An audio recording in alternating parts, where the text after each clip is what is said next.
اومدید به قسمت جدید دارکلند. پروژه ناتمام رو این قسمت قراره تموم کنیم، یعنی پروژه دامداری و گاوداری. پس خوشحال میشم که شما لایک و کامنت رو بتره کنین و بزن بریم. اینجا رو من صاف کردم به مقدار، یک مقدارهای اینجا رو من صاف کردم. بعد بریم در وقت کاری که انجام خواهم داد. بچه‌ها توی دلم صحبت میکنم. گاو و گوسفند آوردم به مقدار لازم، مقادیر لازم. گوسفند خود آوردم به مقادیر لازم. لازم. کار بعدیمون کف رو درست کردم. زیر پای گوسفندا رو طبقه آوردم پایین تر. دیوارها رو در مرمت کردم، در تمیزش کردم و بند آوردم پایین. اسلب مونده، فقط اسلب کاری سخت مونده و که انجام و بنمایم. مثل میخوام تو آهنگ بنواز ای سنگ تراش که پاییز دلگیرش آمد. خب ای من مذهب تو من چیزی برم میرو خلات بتراش ای سنگ تراش، بتراش ای سنگ تراش، بتراش ای سنگ تراش. بچه واقعا تا 2 شب من مثلا هیچی تو ذهنم نمیاد بگم، چون ایده رو باید از فردا جمعه دقیقا آماده کنم.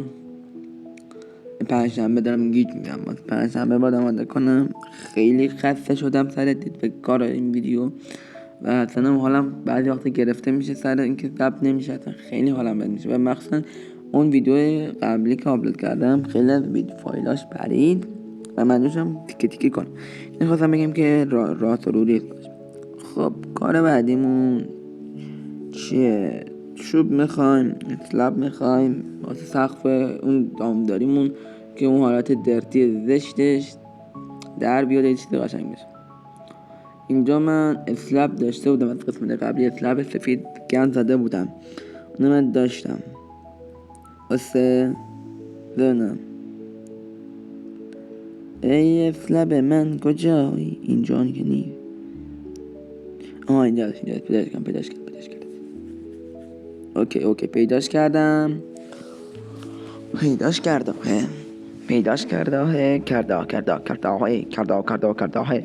بله بچه ها پیداش کردیم. این اسلب رو من دستم خورد یوهی ساختم قسمت قبلی و گفتم بیام اینا رو از اینجا استفاده کنم و خیلی هم خوب میشه. آره خیلی خوب میشه، بی‌نظیر میشه، فوق‌العاده میشه. بچه من حرفی ندارم بگم، من چی بگم آخه؟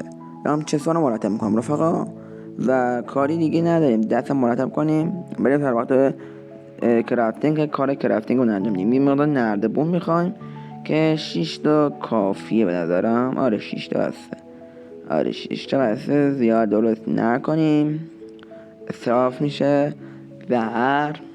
آره درستش کنیم. ببین اینجوری میذاریم، یکی اینجا یکی هم اینجا و پایین بالاش هم چیز نمیذارم که بتونم راحت برم بالا بیام پایین با وقتی.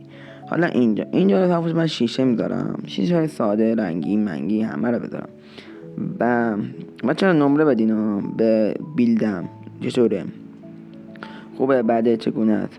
چون اولین بارم بود بیلد کردم و هیچ وقت من بیلد اینجوری نزده بودم و همیشه من مزرعاتم روی زمین بود و زشت بود. خب بچه‌ها داره حرف بزنیم تا این تاملت رو میبینین. من لقبم هیروه، تو کانالم هست معروف به هیرو برانم. چرا؟ چون من ارادت خاصی به آقایم هیرو بران دارم.